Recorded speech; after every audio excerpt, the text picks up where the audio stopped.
ভোটমুখী রাজ্যে জমি আন্দোলনের আতুরঘর সিঙ্গুরে দাঁড়িয়ে প্রধানমন্ত্রী নরেন্দ্র মোদী শিল্পায়ন নিয়ে কি বার্তা দেন তা নিয়ে জনমানসে আগ্রহ তৈরি হয়েছিল। সিঙ্গুরের সেই 1000 একর জমির মধ্যে চাষযোগ্য নয় এমন অংশে উপস্থাপনের দাবি তুলেছে সিঙ্গুরের বন্ধা জমি পুনর্ব্যবহার কমিটিও। শুভেন্দু অধিকারী, সুকান্ত মজুমদারের মতো বঙ্গ বিজেপির শীর্ষ নেতাদের সুরে সুর মিলিয়ে স্থানীয় বিজেপি নেতৃত্ব চাইছিলেন যাতে সিঙ্গুর নিয়ে কোনো সত্যক বার্তা দেন মোদী। কিন্তু রবিবার সিঙ্গুরের মাটিতে দাঁড়িয়ে প্রধানমন্ত্রীর ভাষণের তার নামোচ্চারণ শোনা যায়নি। মোদীর শিল্পায়ন নিয়ে কথা তো বলেন, কিন্তু টাটা আবার সিঙ্গুরে ডেকে এনে শিল্প স্থাপনের আশ্বাস দিয়ে দেখা যায়নি তাকে। भाजपा सरकार बनाते ही प्लास्टिक को लेकर ठोस नीति बनाएगी और जूट की पैकेजिंग को और बढ़ावा देगी। बंगाल के बच्चों का भविष्य तबाह कर रही टीएमसी सरकार को जाना चाहिए कि नहीं जाना चाहिए।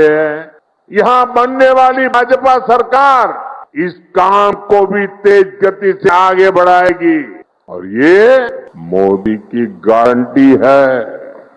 बंगाल में बीजेपी आएगी तो यहाँ हाल बदलेगा। बंगाल से टीएमसी के महाजंगल का जाना और बीजेपी के सुशासन का आना ये बहुत जरूरी है। চাতক পাখির মতো আশায় বুক বেঁধেছিলেন সিঙ্গুরবাসী। এই বুঝি ভরা জনসভা থেকে টাটার কারখানা নিয়ে কিছু একটা বলবেন প্রধানমন্ত্রী। প্রবাদেই আছে আশায় বাঁচে যা, সেই কথাই সত্যি করে দিয়ে কারখানার ব্যাপারে টু শব্দটি করেননি নরেন্দ্র মোদী। দিনটা ছিল 2006 সালের 18 সিঙ্গুরে স্বপ্নের গাড়ি কারখানা নির্মাণের কথা ঘোষণা করেছিল টাটা স্টিল। তবে রুখে দাঁড়ায় সিঙ্গুরবাসী। 2008 সালে সিঙ্গুর সেই আন্দোলনে বামেদের বিদায় ঘণ্টা বাজিয়েছিল। সিঙ্গুরের 2 ফসলা জমিতে টাটা ন্যানোর কারখানা এবং এই কারখানাকে কেন্দ্র করে যে জমি আন্দোলন হয়েছিল, সেই আন্দোলনই বিরোধী নেত্রী থেকে রাজ্যের মুখ্যমন্ত্রী বানিয়েছিল মমতা বন্দ্যোপাধ্যায়কে। আজ সিঙ্গুরে না আছে শিল্প, না হচ্ছে চাষ। এদিকে বিরোধী নেত্রী থেকে মমতা বন্দ্যোপাধ্যায় মুখ্যমন্ত্রী হওয়ার পর হুগলি নদী দিয়ে বয়ে গিয়েছে বহু জল। রং বদলেছে বাংলার রাজনীতির ক্যানভাসে। গেরুয়া পোজ গাঢ় হয়েছে সবুজের পাশাপাশি। সেই সময় যে মমতার সঙ্গী ছিলেন শুভেন্দু অধিকারী, ফুল রায়রা, তারাই পরে বিজেপিতে যোগ দেন। তারাই সিঙ্গুর থেকে টাটাদের সরণ নিয়ে ভুল স্বীকার করেন পরিবর্তিত প্রেক্ষাপটে। এবার আরো একটা বিধানসভা নির্বাচন আসন্ন। যে সিঙ্গুর আন্দোলন একসময় মমতা বন্দ্যোপাধ্যায়ের উত্থানের পড়েছিল, সেই সিঙ্গুরকে হাতিয়ার করে 2026 বিধানসভা নির্বাচনে তৃণমূলকে কোণঠাসা করে চেয়েছে বিজেপি। এমনই জল্পনা চলছিল গত কয়েকদিন ধরে। কিন্তু টাটার মাঠে সভা করেও শিল্পের সেই প্রতীকী অধ্যায় কার্যত এড়িয়েই যান প্রধানমন্ত্রী।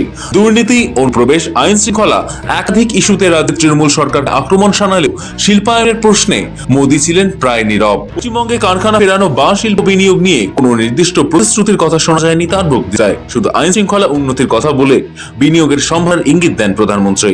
बंगाल में उद्योग तभी लगेंगे, निवेश तभी आएगा जब यहाँ कानून व्यवस्था बेहतर हो। लेकिन बंगाल में दंगाइयों को, लूटने वालों को, माफियाओं को खुली छूट मिली हुई है। মোদীর এই মন্তব্য নিয়ে কাটাছেঁড়া শুরু হয়েছে। পুরনো নির্বাচনী ভাষণের চেনা মোড়ক ছাড়া আর কিছুই নয়। আর সেই নীরবতাই সভা শেষে ক্ষোভে বদলে যায় সিঙ্গুরের মাটিতে। অনুষ্ঠানে অনেকেই বলাবলি করছেন, এতদিন টাটা বন্ধ থাকার পর মমতা বন্দ্যোপাধ্যায় কিছু করেননি। সেই আশাতেই মোদীর সভায় হাজির হয়েছিলেন তারা। ভেবেছিলেন প্রধানমন্ত্রী এসে কারখানার বিষয়ে কিছু বলবেন, কিন্তু শিল্পের প্রসঙ্গই আসেনি। গরিব মানুষের কাজের কথা, এলাকার ভবিষ্যৎ কিছু শোনা যায়নি। অনেকেই আবার বলছেন শিক্ষিত যুবকেরা বছরের পর বছর চাকরি আশায় বসে আছেন, অথচ সভা থেকে কোনো স্পষ্ট বার্তা মেলেনি। কেউ কেউ আরো তীব্র ভাষায় বলেন, সিঙ্গুরের মানুষ ভেবেছিল মোদী চাষ, সার, কৃষকের কথা বলবেন, কিন্তু তার বদলে শোনা যায় জাতীয় রাজনীতির পুরনো কথাই। আর এই হতাশার মাঝেই আরো প্রকট হয়ে উঠল বিজেপির রাজ্য নেতৃত্বের আগের বক্তব্য। এসআইআর বিতর্কে আবহে অনুপ্রবেশ ইস্যুকে সামনে রেখে আগে নির্বাচনী সুর ভেবেছিলেন মোদী শাহ। পাশাপাশি সিঙ্গুর ও টাটাকে কেন্দ্র করে রাজ্য বিজেপির অংশ আশা বাড়িয়েছিল। বিশেষ করে প্রাক্তন রাজ্য সভাপতি তথা কেন্দ্রীয় মন্ত্রী সুকান্ত মজুমদারের বক্তব্যে ভালো প্রত্যাশা তৈরি হয়েছিল। তিনি প্রকাশ্যেই বলেছিলেন 2026 বাংলায় বিজেপি সরকার এলে টাটা সিঙ্গুরে ফিরিয়ে আনা হবে। আন্দোলনের মুখগুলির ভুল স্বীকারের কথাও তুলে ধরছিলেন তিনি। সিঙ্গুর সহ গোটা পশ্চিমবঙ্গের মানুষ বলছে যে আমরা টাটাকে চাই, এবং নরেন্দ্র মোদীর এই হাত ধরে আমার বিশ্বাস এই সিঙ্গুর থেকে মমতা বন্দ্যোপাধ্যায়ের উত্থান হয়েছিল। নরেন্দ্র মোদীর হাত ধরে এই সিঙ্গুর থেকেই মমতা বন্দ্যোপাধ্যায়ের পতন হবে।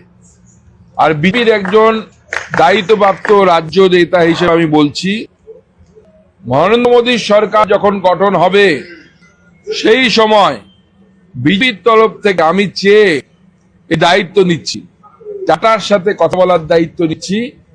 টাটা আবার সিঙ্গুরে ফেরত আসবে, সে ফেরত কাজ আমরা করব ভারতীয় জনতা পার্টি। এদিকে রবিবার সভামঞ্চে ওঠে বিরোধী দলনেতা শুভেন্দু অধিকারীর ইঙ্গিতপূর্ণ মন্তব্য। বলেন, ব্যাড এম ছেড়ে গুড এম এর কাছে যাওয়া রতন টাটার প্রসঙ্গে টেনে জানান, আজ সেই গুড এম সিঙ্গুরে, কিন্তু তারপর দীর্ঘ বক্তৃতা করেও প্রধানমন্ত্রী টাটা বা শিল্পের ভবিষ্যৎ নিয়ে একটি শব্দ খরচ করেননি। প্রয়াত রতন টাটাজি এখানে যখন কারখানাটা জোর করে তুলে দেওয়া হলো, সেদিন বলেছিলেন আমি ব্যাড এম কে ছেড়ে গুড এম এর কাছে চলে গেলাম। সেই দিন গুজরাটের মুখ্যমন্ত্রী ছিলেন আজকের আমাদের লোকপ্রিয় প্রধানমন্ত্রী।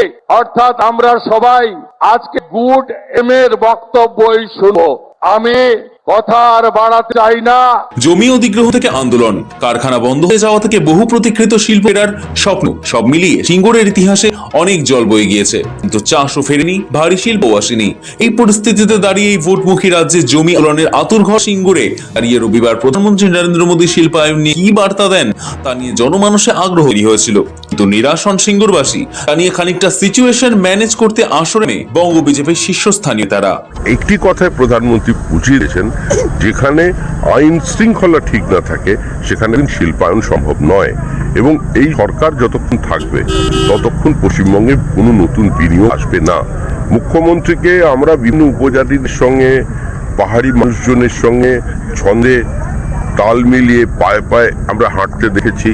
মুখ্যমন্ত্রীকে আমরা মোহমানা দেখেছি, মুখ্যমন্ত্রী বিভিন্ন মঞ্চে তার অস্থির পদচারণা দেখেছি, কিন্তু কোনো শিল্পের দরজায় নারকোল ফাটতে দেখিনি। সুতরাং এখানে শিল্পায়ন তৃণমূলকে রেখে সম্ভব নয়। এখানে total absence of law and order, total anarchy. अपनी पश्चिमबंग धरते पारें, सिंगुरो धरते पारें। कानून व्यवस्था सही नहीं होगा तब तक निवेश नहीं आएगा। এর থেকে পরিষ্কার লাইন আর কি বলবেন? যতক্ষণ না পর্যন্ত পশ্চিমবঙ্গে আইন শৃঙ্খলা না নিয়ন্ত্রণ হচ্ছে বা ঠিক হচ্ছে, ততক্ষণ পর্যন্ত পশ্চিমবঙ্গে ইনভেস্টমেন্ট আসে না। আর সিঙ্গুর তো আমরা দেখবো, মাননীয় প্রধানমন্ত্রী গোটা দেশ দেখবেন। সিঙ্গুরের শিল্পায়ন ভারতীয় জনতা পার্টি করবে, ওটা আমরা দেখবো, আমাদের দায়িত্ব। আমরা তো গ্যারান্টি দায়িত্ব নিয়েছি যে টাটার কাছে যাব, আমরা যাব, বিজেপির নেতারা যাব পশ্চিমবঙ্গে বিজেপির সরকার তৈরি হওয়ার পর।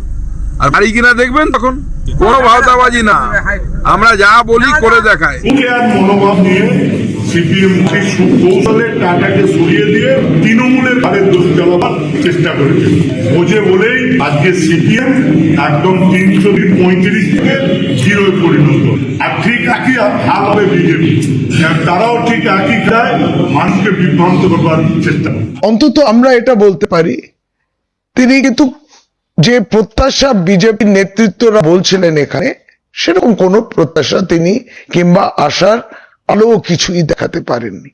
কি একটা মোদির গ্যারেন্টি কথা বলেন, আবার বললেন যে কি প্লাস্টিকের কথা কিছু একটা বললেন, আবার হঠাৎ জুটের কথা কিছু বললেন, আবার হঠাৎ চলে গেলেন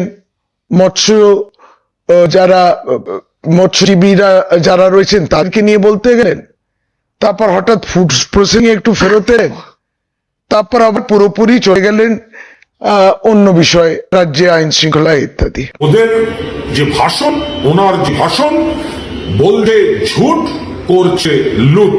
সিঙ্গুর নিয়ে একটি শব্দ নেই, কারণ মমতা বন্দ্যোপাধ্যায়ের যে আন্দোলনটা, সেটা কিন্তু শিল্পের বিরুদ্ধে ছিল না।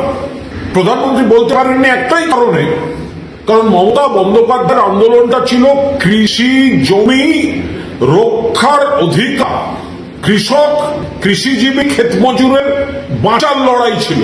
শিল্প সবার হবে, শিল্পের জন্য জমিতে হবে। রাজনৈতিক কাটাছেঁড়া চলছেই, তবে এসবের মাঝেই অনেকের মতে সিঙ্গুরের জমি ব্যক্তিগত ও কৃষকদের জমি, সেখানে শিল্প করতে হলে কিনতে হবে বা অধিগ্রহণ করতে হবে। প্রধানমন্ত্রী তা জানেন বলেই সহজভাবে এই প্রসঙ্গ এড়িয়ে গিয়েছেন। সব মিলিয়ে সিঙ্গুরের সভা তাই শুধুই রাজনৈতিক আক্রমণের মঞ্চ হয়ে রইল। শিল্প ফেরার স্বপ্ন, টাটা প্রত্যাবর্তনের আশা, সবই আপাতত রয়ে গেল প্রশ্নচিহ্নের ঘেরাটপে। ব্যুরো রিপোর্ট, সময়, কলকাতা।